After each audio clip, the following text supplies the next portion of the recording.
So we've left the most exciting panel for the last, so I hope you will all pull through. I dragged everybody up here.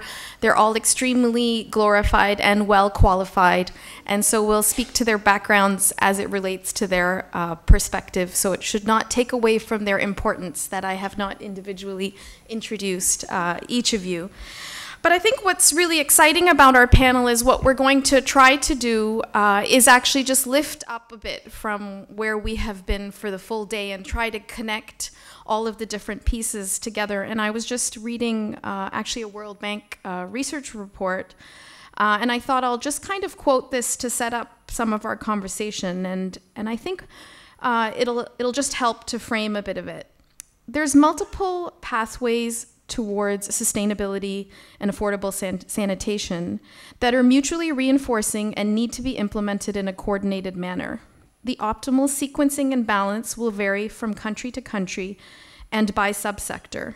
The attractiveness of the sector will develop incrementally or can be transformed as we invest in water sector institutions and improve capital markets in a country as it evolves.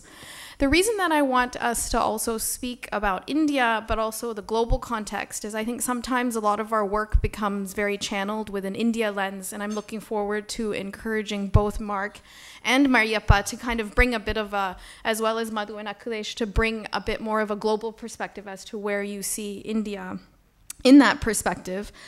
And so our particular panel is supporting the sanitation sector through a gender lens role of development partners. And we've been talking about the gender lens pretty much the entire day. And as you think about moving from the MDG, which was very basic as sort of, can we just improve services, to now, you know, an SDG much more ambitious of being a safely managed sanitation, it looks like we need about $114 billion to be able to solve this problem. And when you think about the amounts of funding we even have at this table, although it's significant for many of us organizations in terms of what it can do, it's still quite small on whether it's going to be able to solve the problem. And so my opening question that I hope each of you will speak about is how much are you contributing to this sector? Not just funding, but what's the role that each of you are playing? And how are you holding yourselves accountable with the gender lens? So the gender lens is simply, in my mind, like a pair of glasses. So whoever's wearing these glasses, right, all it's doing is refocusing. So who's wearing these glasses, right? What's going on in the mindset is equally important when we talk about the gender lens. And so if you can speak to how are each of your institutions accountable yourselves on this, and how are you holding others or encouraging others to be accountable, and why don't we, who would like to start? Should I pick? Yes, you pick. I pick? Let's go alphabetical and start with Akhilesh.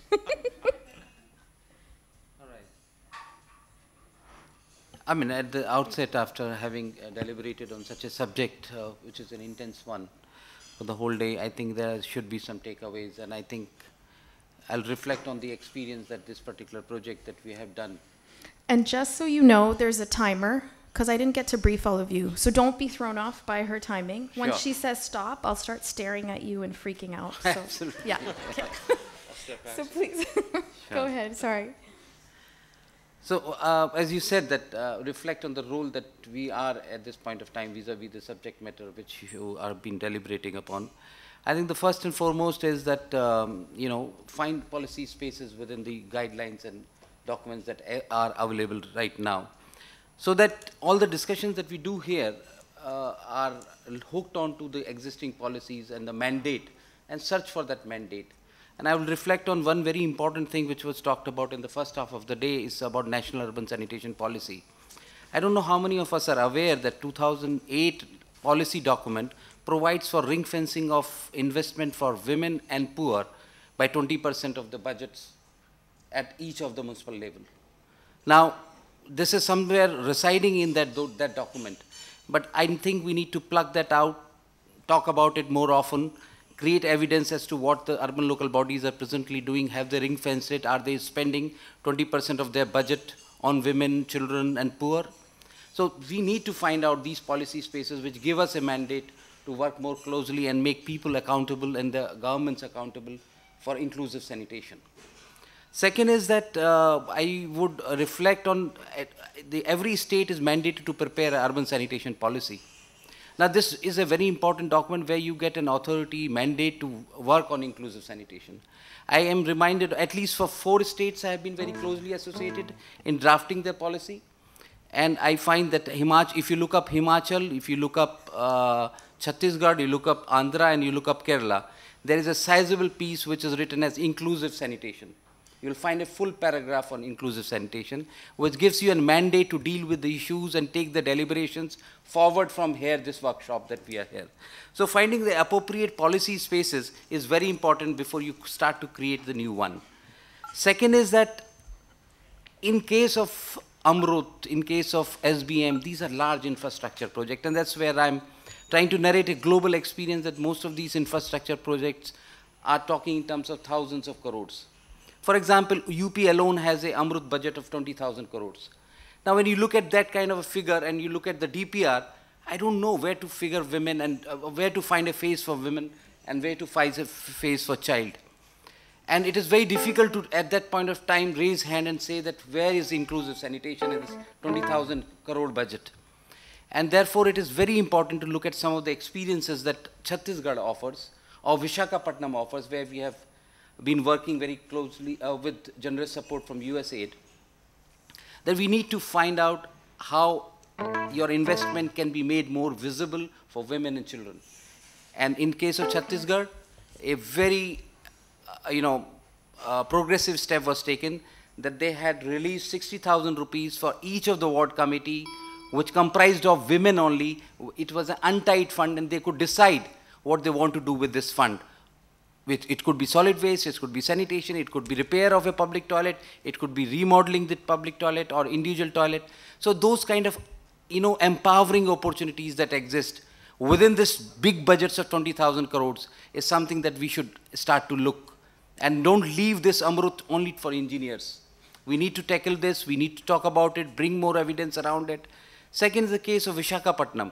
Swachh Bharat Mission was implemented across several cities, all the cities. But in Visakhapatnam, it was systems approach, and the ward level committees were formed. And the ward level committees were the structures which provided that empowering space for women. And that is the reason why 28,000 women self-help groups actually are carrying forward this entire issues around SBM. So if you look at 72 wards, so there are 72 wards, and all 72 wards have very active role of women. So you need to find out the empowering spaces for women so that these issues become visible to the duty bearers. In this case, duty bearer was GVMC. And third is and foremost is that we need to go beyond what the government is talking about in terms of the guidelines and the policies. Look at Swachh Bharat Mission guideline. There is a public toilet and community toilet model. Tell me how inclusive it is. Tell me how gender friendly it is. But in case of, again, in case of Visakhapatnam, the commissioner GVMC, with support of USAID assistance over there, he went beyond SBM guidelines. He said that I will retrofit all my 400 toilets, and he invested 8 crores rupees of his own budget. So we need to create that evidence around what is required, or what is gender sensitive, what is inclusive sanitation.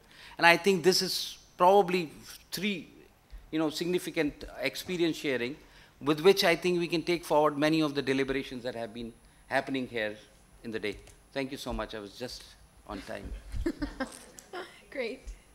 Thank you. And so, Madhu, your name comes next. And so if you can answer a bit of my question, but also build on potentially what Akhilesh was saying, which was highlighting, he's seeing some sense of accountability coming from funding actually going there. We've had a lot of conversation about how much money is actually going and being pegged for women, or the number of women. If you can even speak to the accountability from your perspective as well. Sure. So the Bill and Melinda Gates Foundation definitely believes in gender inclusiveness. It's something that both our co-chairs are deeply wedded to. And every single program strategy that we support needs to include a gender lens. So that lens is very high. I think it's actually higher in our organization than in any other right now. And we are maybe a little late to the game, but we stepped up, I think, in a very, very deliberate way. We, as a foundation, are still trying to figure out what are the key levers that we can use. But some of the things that we've learned in sanitation, and I want to actually build on what Akhilesh said. I think what we've learned, especially from our experience in India, is that you have to have very deliberate formal structures that include the gender lens, right? You just can't say it's a good intent or I have it in a policy. You need to have city level, district level MOUs between community groups and women groups that say that women are being given this charge, this is their power. So we see often people will say, here's a self-help group, let's give them community toilets. They have no ownership of it. And what's the money that you give them? And what if the whole place breaks down? Are they going to be able to fund the recreation of that, and are they on the hook for that? So we need to be very clear about when we say we are empowering women by we're giving them the ability to do this, but you're not actually empowering them at all. Actually, you're just passing on what should be a municipal burden to women and saying, oh, yeah, we've empowered them. So we have to be really deliberate about what structures, what incentives we actually have in the system. So I do want to build on what Akhilesh says. It's just policy, great, but now we actually have to create those formal structures, those very deliberate guidelines.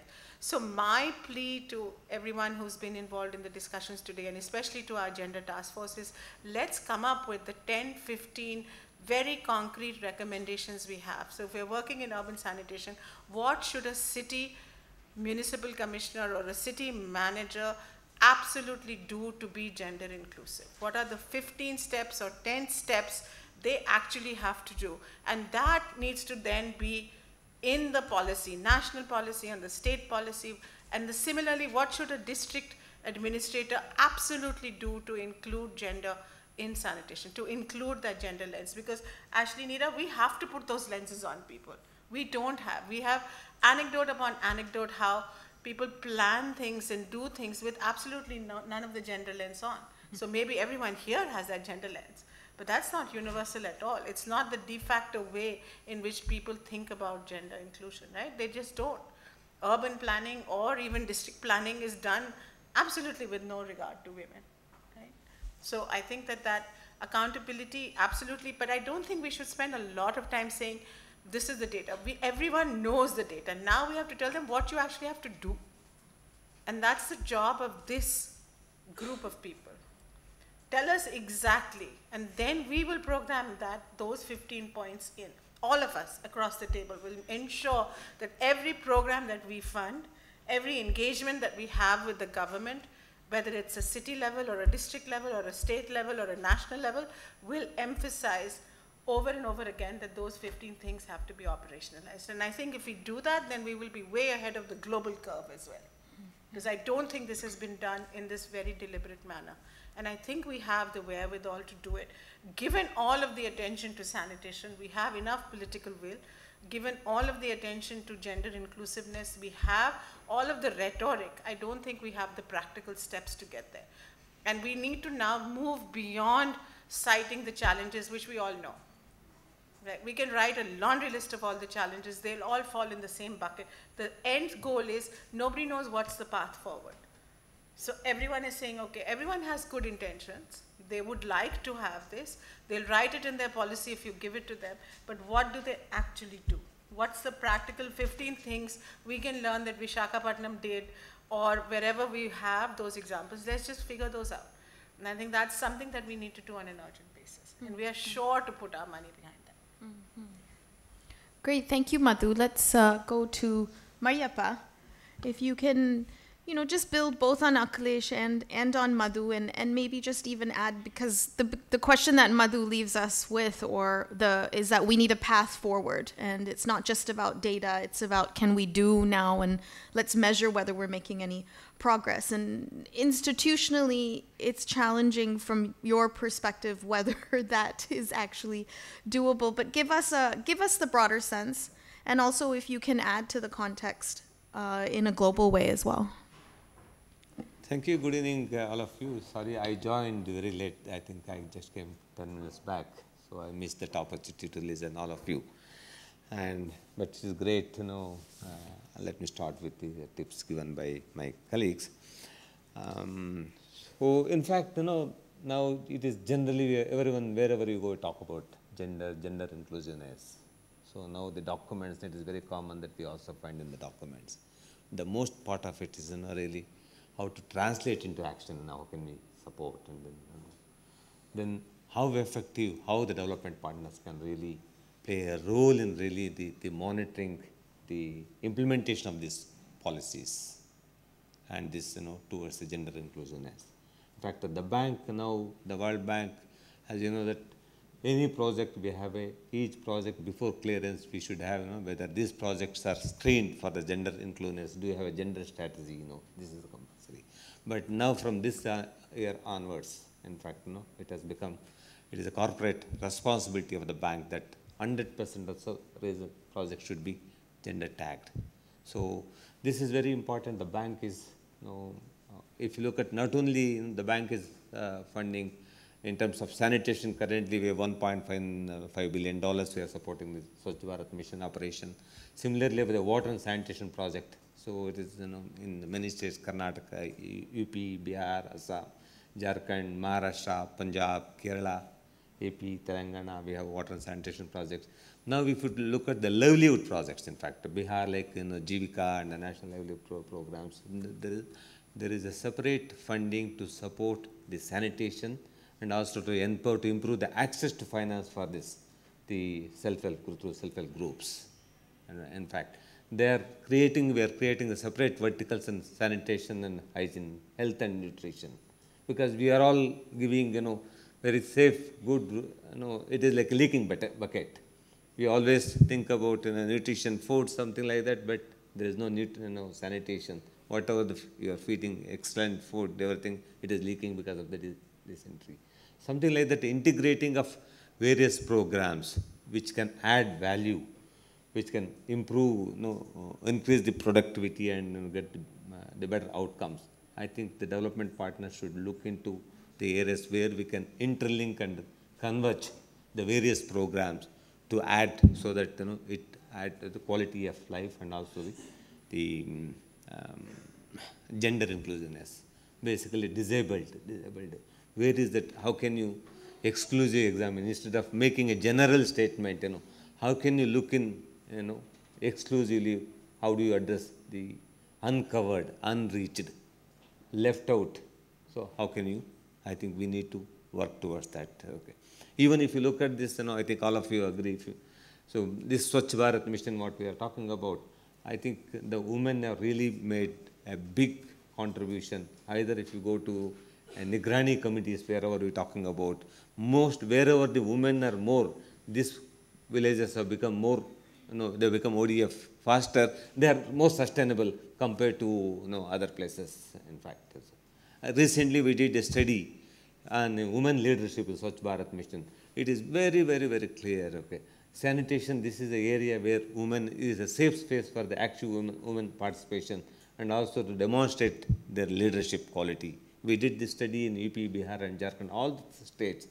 So where it is very evident that women have demonstrated leadership and they made use of this safe space to influence the men to play a major role. So I think the development partners, I think we should look at the fine tuning. Okay, now it is generally we are all, wherever you go now, okay, talk. But how can you look at it is translated into action? How can you monitor? We can look at the fine tune and look at the gaps, and I think we should contribute. I think I'll close it. Great, thank you, Mariappa. And last but not least, we're from you, Mark, and just building a bit on Mariappa, which I think he's emphasizing the importance of engaging with women. What was interesting is the World Bank looks at gender tagged. So now we have gender lens and we have gender tagged. So I don't know if you guys have a sort of thing that's called gender something, but give us a sense of how are you accountable on this. And I know Akhilesh also spoke a bit about the work that they're supporting, but yeah, and your role. Thank you. Of course, as any good bureaucracy, we have all kinds of different terminologies and boxes we tick and ways we talk about things that nobody else necessarily will understand. But before I get into that, I wanted to thank you and the organizers of this event for bringing everyone together. I think that I have to say, in at least the more than 20 years that I've been working in the sector, this is the most extensive and best attended conference or workshop regarding gender and sanitation that I've ever attended. And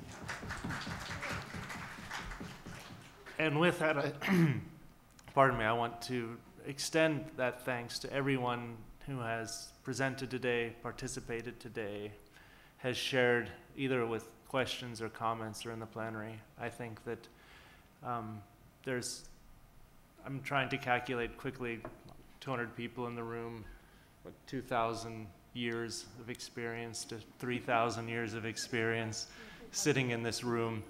And so, with the permission of the panel at the end of this discussion, I'll be a bit mischievous and throw some of the questions back to you about helping us inform Madhu's proposed 15 statements of what we think needs to be done.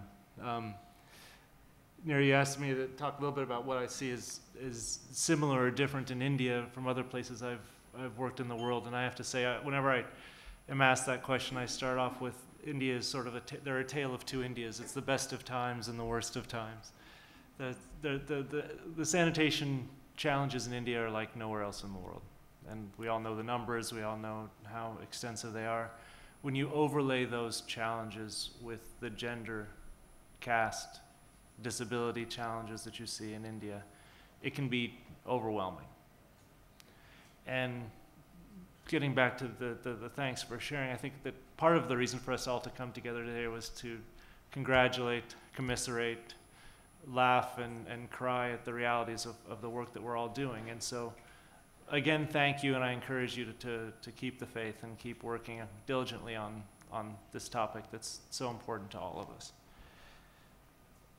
A few of the things that I heard today, a number of speakers say, and something that I think is true in my own experience, is essentially what we need to do with any of these sorts of discussions is be able to extend our sense of self and sameness.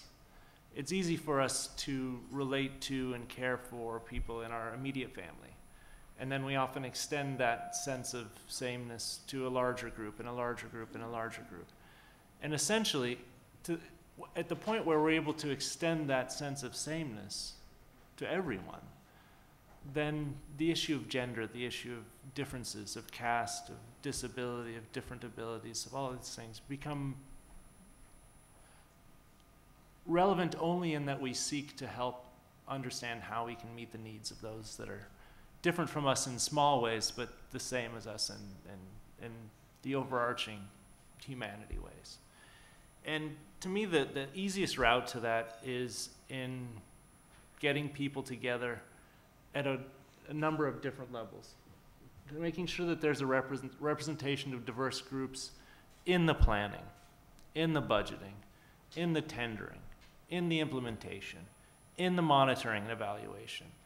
And I don't know what the specific 15 key things are that we need to be looking for, but I think that there does need to be some sort of accountability in reporting, well, where are we today? And who's sitting around the table?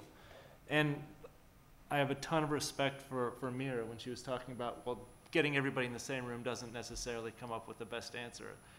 USAID is the home of the consensus, so I understand that that's not always the most efficient or effective way to do it, but I do think we need the different perspectives in the room as we also move towards the operational research that she was talking about to get us great technical answers. But I do think that we need to hold ourselves accountable in terms of who's at the table.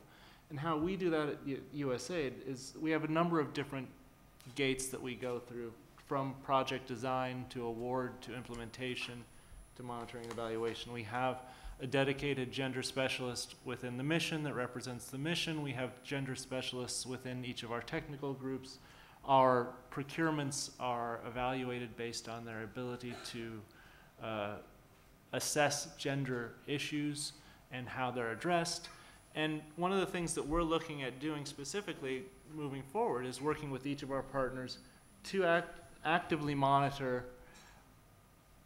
start, baseline, midterm, and end, what are the levels of participation in these different points of implementation? How do we encourage more people to be engaged?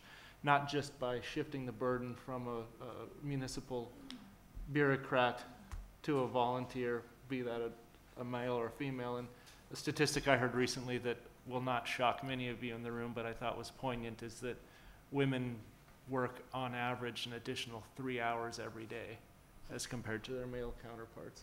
I think it's more. Yeah, there was another statistic that I won't repeat, that was less credible. Paid only 60% of what a man. Of course. Yeah. But and the other thing that we do in terms of accountability, and this is in line with the work that USAID co-sponsors with Bill and Melinda Gates Foundation in support of the Swatch Bharat mission, is we look to help develop and inform the Swatch Survection, or the surveys that follow up on what the progress is towards the mission. Now, these are not prescriptive efforts to tell ULBs what to do, but rather to monitor how they're moving towards achieving those goals. And the final thing I'll say is, in terms of one of the things that we might put on the 15 points, are ways that you think that those sorts of surveys can be improved to better get at what we're looking for in terms of the inclusion and the final results we're looking for. So that's it. Great. Thank you, everyone. What I'm going to do is I'm going to open it up for questions, and different from the other panels, not comments. Sorry. So let's do a couple of questions, and then I'll come back to each of you with sort of some closing thoughts, because if you look at your watches, we are running close to the end. So questions, and if you can direct them specifically to, yes, specifically to someone and not all of them, please. So I'll be super candid. Thank you so much for the great points. Just you mentioned about how you are integrating gender lens across the funding, the work that you're doing. I think it's also for Mark, Madhu. No, you have to pick one. Okay, Mark. Okay, Mark. Because you explained about the very comprehensive way in which gender is being integrated across your technical teams and across different processes. How are you measuring progress? What would the success indicators look like, and particularly, like, what has been the experience, since it has been, in your opinion, prioritized? Sorry for the tough question. Good question. I think that one was for you, Madhu.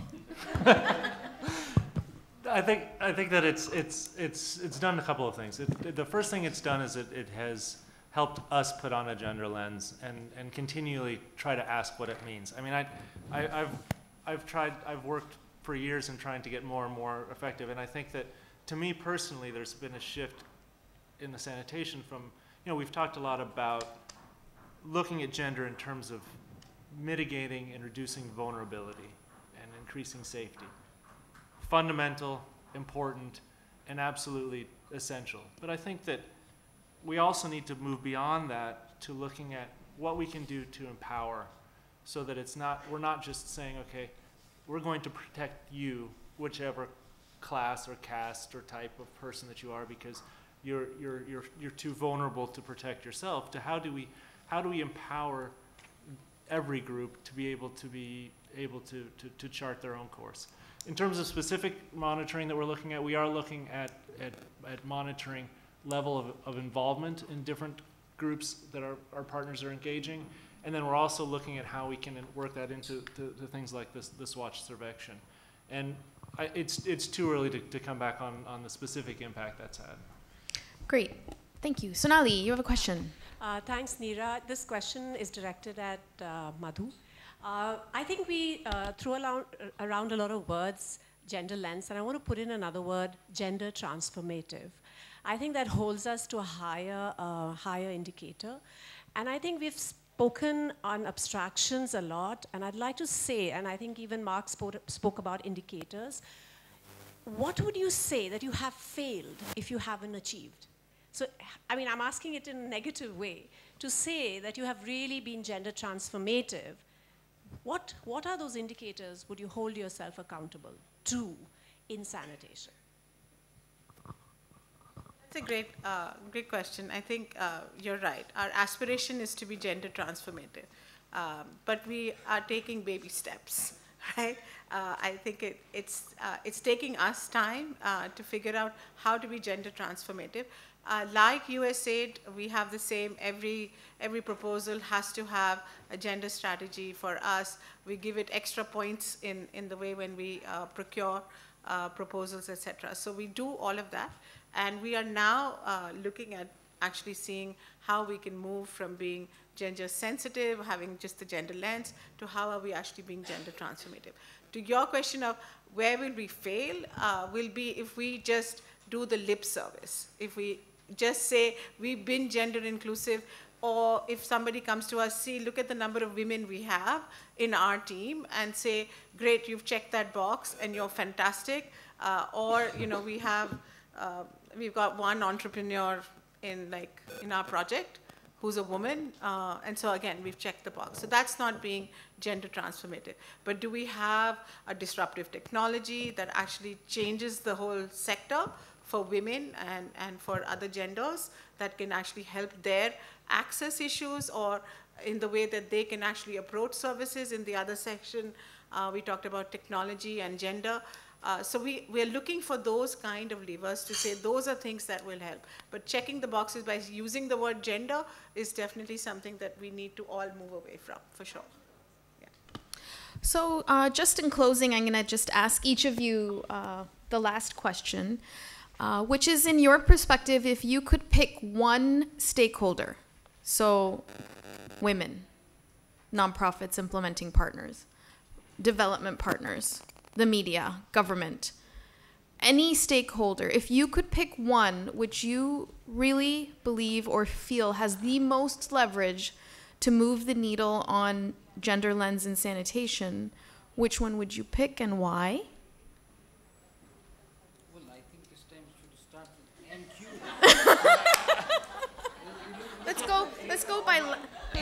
Let's go by last name. Madhu and Mariappa. Yeah. MQ. M cubed? Okay, We should start with Mark, because we yes, because we'll go by last name alphabetical. Yes. Fair enough. So, in terms of, I'll take this from the tact of the group that I think has the most potential to impact the future, and that to me would have to be school-aged girls. When you look at what the opportunities are for global impact, there's a book that's come out recently called Drawdown that's looking at the top 100 things that we can do to combat climate change. Number 6 on the list is educate girls. Sanitation plays a big part of that.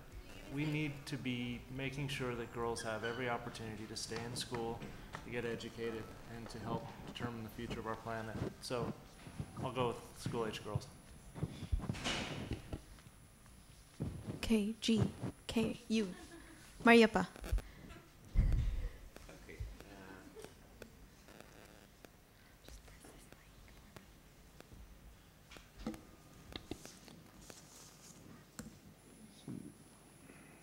So we should aim at, say, number one is the policy formulation. Okay, now we are talking about a gender sensitization, gender sensitivity, gender tax, or gender lens. Okay. So we should really look at the capacity of the implementing agencies. As long as the capacities remain weak, so whatever the glossy documents, whatever the conference seminars we speak, so maybe it stands somewhere else. Okay, I think basically we should, if you ask me, I think we should focus on this, the capacities of the implementing agency and the grassroots level, to translate this sort of the good policies into the action. I think that is most important. We are failing because of the lack of implementation capacity, or maybe the deterioration, the disappearance of the interest levels or commitment as it goes from policy to, I think, if you ask me. Next, Madhu. I'm going to play favorites a little bit. I actually believe in a huge amount of communications. So I would say media. A gross example, I think it just went around social media. that you should save the girls so they can make roti for you. Okay? So they can make round rotis for you. That's the role. I don't know, it was a government campaign. Who knows who set up this campaign? How gross is that, right? Or that you need to protect women, so put them inside toilets. Women need toilets because they're not safe. So you give them safety by giving them toilets. So if they're out, they should be open to attack, right? So we need a huge education because that determines how people think. And that's what we're all talking about, whether it's caste, whether it's people, whether it's implementing agencies. A lot of this needs to be done on a huge basis. All of us need to pick this up. And when I say media, I mean across, whether it's films, what the norms we set, whether it's radio, the jingles, the advertising that government does with the best intention.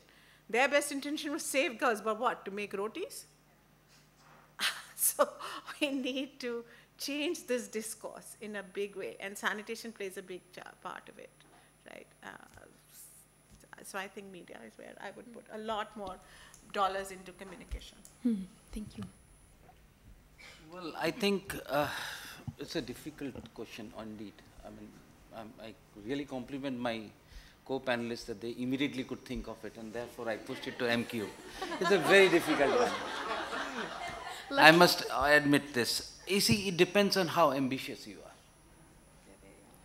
If you are very, very ambitious and you're thinking big and your dreams are very high, I think you should attack the system. That is what you should target. They have impeccable reach, and the difference that they can You mean make to the government lives system? of people, Government system. yes, Okay. is immense. I think even if we do our small bit of things in a small little part of a city or a village, it can still remain as a excellent, celebrated model.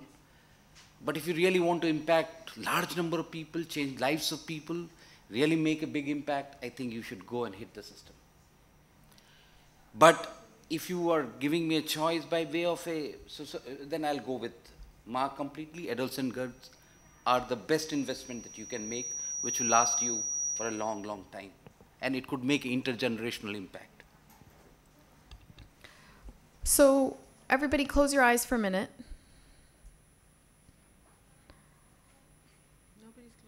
I can see you. So I will close mine as well.